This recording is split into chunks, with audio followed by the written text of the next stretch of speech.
साम सदाशिव दर्शकों, मैं भगवान शिव का पुत्र सदाशिव आपको नमन करता हूँ। इस कहानी का आधार एक बहुत ही संवेदनशील और जटिल विषय है। एक लड़की के जीवन में उसके पिता का अत्यंत महत्वपूर्ण स्थान होता है, और यदि पिता ही उस पर गलत दृष्टि डालने लगे तो वो स्थिति मानसिक और भावनात्मक रूप से आघातकारी हो सकती है। लेकिन इस कहानी में भगवान शिव की भक्ति और आस्था के माध्यम से लड़की कैसे इस कठिन परिस्थितियों से निकलती है, ये एक प्रेरणादायक तत्व हो सकता है। इसलिए आप इस कथा का श्रवण पूरा अवश्य कीजिएगा। आपको ये पता चलेगा कि हमारे भोले बाबा कैसे कैसे समय में भी हमारी मदद करते हैं और कैसे वो हर वक्त उनके भक्तों के साथ मौजूद होते ही हैं। एक समय की बात है। एक छोटा सा गांव था जहां परंपराएं और सामाजिक नियम बड़े कड़क थे। इस गांव में एक परिवार रहता था जिसमें एक व्यक्ति अपनी पहली पत्नी की मृत्यु के बाद दूसरी शादी करता है। उसकी दूसरी पत्नी से एक सौतेली बेटी उसे मिलती है जो बहुत बड़ी शिव भक्त होती है। उसका नाम देवयानी होता है। देवयानी बहुत सुंदर, समझदार और शांत स्वभाव की लड़की थी। उसकी शिव पे अटूट भक्ति थी और वो हमेशा शिव के मंदिर जाती थी जहाँ वो गहरी तपस्या करती थी। भगवान शिव को बेलपत्र आदि चढ़ाती थी। उसके माँ की तरह ही वो भी भगवान शिव पर खूब भरोसा करती थी, और वो हमेशा यही सोचती थी कि जो भी मेरे जीवन में हो रहा है ये भोले बाबा की मर्जी से ही हो रहा है। वो अक्सर भोले बाबा से कहती कि हमें आप पर भरोसा है, जो कुछ भी जीवन में होने वाला है ये आपके ही भरोसे है। वो अक्सर भोले बाबा से कहती कि मैं तो आपके ही भरोसे हूँ भोले बाबा, आप मुझे जो रास्ता बताएंगे उसी मार्ग पे मैं चलूंगी। उसका भोले बाबा पर अटूट विश्वास था, जो आज हम में से कई लोगों का नहीं होता है। हम चाहते तो है कि भोले बाबा हमारी मनोकामनाओं को पूरा करे, लेकिन क्या हमारा उनके ऊपर पूरा विश्वास होता है? नहीं, कभी नहीं। हम कभी इस भगवान को पूछते हैं तो कभी उस भगवान को पूछते हैं। हमारे मन में कभी ये इच्छा जगती है तो कभी वो इच्छा जगती है। हमें लगता है कि भोले बाबा तो हमारे परेशानियों को सुनते ही नहीं, मनोकामनाएं पूरी करना तो दूर की बात है। लेकिन आपको हमेशा याद रखना है कि भोले बाबा सदैव उनके भक्तों के साथ ही होते हैं। और कहानी में आगे बढ़ते हैं। उसका सौतेला पिता एक दुष्ट प्रवृत्ति का व्यक्ति था। वो उस पे गलत नज़र रखता था। उसके पिताजी बिल्कुल भी सही व्यक्ति नहीं थे और गांव के लोगों को भी वो खूब परेशान करता था। वो गांव में एक दबंग रूप में जाने वाला और दबदबा रखने वाला एक व्यक्तिमत्व था। लेकिन उसके अंदर की बुराई धीरे धीरे बढ़ने लगी थी और उसकी दृष्टि अपनी सौतेली बेटे पर टिक जाती है। सौतेली बेटी तो सौतेली बेटी ही थी। दिन रात घर के काम तो वो करती ही थी, लेकिन साथ ही साथ वो भगवान शिव के भक्ति में मग्न रहती थी। दिन भर वो घर के काम करती, जब उसे समय मिलता तब वो भगवान शिव के मंदिर चले जाती। और जब भी वो भगवान शिव के मंदिर जाती तो गांव के लोग तो उसे देखते ही थे, और ये जो उसका सौतेला पिता था वो भी उसे देखता ही था। और वो अक्सर उसकी माँ से कहता कि तेरी बेटी तो किसी और से मिलने के लिए जाती है। हालांकि उसी की उस पर दुष्ट नज़र होती है, लेकिन वो उसे बदनाम करने का काम करता है। वो अपने मन में नीच विचार लाने लगता है और उसके ही बेटी पर बुरी नज़र डालता है, उसे बुरी नज़र से देखना शुरू करता है। और ये बात बहुत ही जल्द देवयानी के समझ में आ जाती है और वो अपने माँ से अपने सौतेले पिता की शिकायत करती है। वो अपने माँ को बताती है कि आखिर क्यों ये इंसान मेरे ऊपर दौरे डाल रहा है। तो उसकी माँ उसी के ऊपर क्रोधित हो जाती है और कहती है कि तुझे शर्म आनी चाहिए, तू इतने अच्छे और भले इंसान पर लांछन लगा रही है। तब देवयानी को बहुत बुरा लगता है कि उसकी सगी माँ उसके ऊपर भरोसा नहीं कर रही है। उसकी सगी माँ उसके ऊपर इसीलिए भरोसा नहीं कर पाती क्योंकि कुछ ही दिनों पहले उसके पिता ने ही उसके माँ से कहा था कि ये किसी और से मिलने के लिए जाती है। और उसकी माँ को लगता है कि शायद देवयानी को वो बात छुपानी है, इसीलिए वो मुझे गुमराह करने की कोशिश कर रही है। और इसीलिए देवयानी की सगी माँ भी उसके ऊपर भरोसा नहीं करती है और उससे कहती है कि तुम झूठ बोलती हो, तुमसे बड़ी झूठी मैंने आज तक नहीं देखी, तुम्हें शर्म आनी चाहिए कि तुम अपने ही पिता पर लांछन लगा रही हो। लेकिन सच्चाई देवयानी को पता होती है और देवयानी के सौतेले पिता को भी पता होती है। देवयानी दिन ब दिन भगवान शिव की ओर और भी समर्पित होती जाती है। एक दिन वो शिव से प्रार्थना करती है कि उसे इस कठिनाइयों से मुक्ति दिलाई जाए। वो गांव के मंदिर में रात दिन बैठकर शिव से अपनी रक्षा की प्रार्थना करती है और भगवान शिव उसके तपस्या से प्रसन्न हो जाते हैं और उसे आशीर्वाद देने का निर्णय करते हैं।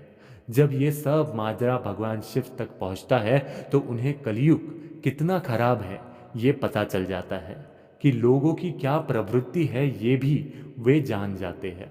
और भगवान शिव अपना पूरा मन बना लेते हैं कि वो देवयानी की मदद करेंगे। और वो मन बना लेते हैं कि जब देवयानी कल सुबह शिवालय यानी कि शिव के मंदिर आएंगी तो वो देवयानी की पूरे दिल से मदद करेंगे। लेकिन उसी समय देवयानी की माँ, जो उसके ऊपर पहले से ही बहुत शक कर रही होती है, वो उससे कहती है कि तुम आज से अब इस कमरे के बाहर नहीं निकलोगी। ये सुनकर देवयानी को बहुत दुख होता है और ये बात सुनकर उसका जो दुष्ट पिता है ये बहुत खुश हो जाता है। उसे लगता है कि अब ये सही मौका है देवयानी के साथ में गलत काम करने का। लेकिन देवयानी का सौतेला पिता बहुत चालाक होता है।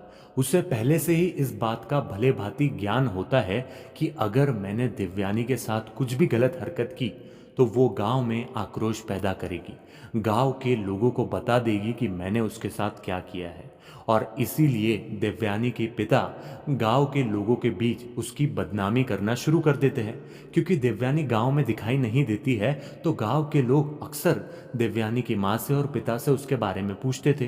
तो देवयानी की माँ तो चुप रहती, जब देवयानी की माँ साथ रहती तो देवयानी के सौतेले पिता कुछ भी नहीं बोलते।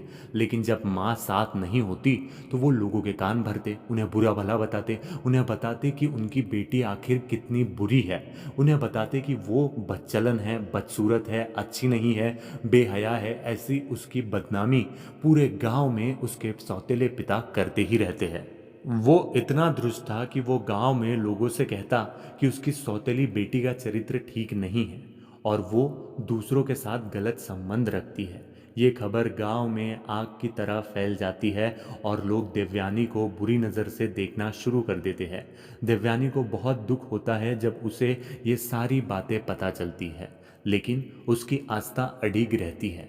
वो फिर से अपने मन में यही कहती है कि हे भोलेनाथ, मैं जानती हूँ कि ये जो कुछ भी हो रहा है ये तुम मेरी परीक्षा ले रहे हो, मैं फिर भी अपने आप को तुम्हारे हवाले करती हूँ और मैं जो भी हूँ तुम्हारे भरोसे ही हूँ। ये सब भगवान शिव देखते रहते हैं और ये देखकर वो और भी प्रसन्न हो जाते हैं कि इतना बड़ा पहाड़ इस लड़की पर टूट पड़ा है, लेकिन फिर भी वो डगमगाती नहीं है, वो फिर भी स्थिर रहती है अपने आस्था में, अपने भक्ति में। और यही बात है दोस्तों कि वो ये जो बात है इसकी कमी हमारे अंदर है। हम कभी भी स्थिर नहीं रह पाते। जब थोड़ी सी समस्याएं, थोड़ी सी परेशानी बढ़ जाती है तो हम हमारे जीवन में अस्थिर हो जाते हैं और फिर भगवान हमारा साथ जो देने वाले होते हैं वो भी नहीं देते हैं और हमें लगता है कि भगवान तो हमारी सुन ही नहीं रहे। लेकिन हमें देवयानी से इस बात को सीखना ज़रूरी है कि परिस्थिति चाहे कोई भी हो, भगवान पर विश्वास हमें रखना ही चाहिए। और फिर क्योंकि वो मंदिर नहीं जा सकती तो भगवान शिव उसे सपने में आकर बताते हैं कि उसे अब उस बुराई का अंत करना ही होगा। शिव उसे शक्ति देते हैं और उसे साहस प्रदान करते हैं। देवयानी के अंदर एक नई ऊर्जा और शक्ति जागृत होती है। वो अपने पिता का सामना करती है और गांव के लोगों को सच्चाई बताने का निर्णय करती है। एक दिन गांव के चौपाल पर वो सबके सामने आती है और बताती है कि उसके पिता ही असल में दोषी है और वो ही उसके चरित्र पर गलत आरोप लगा रहे हैं।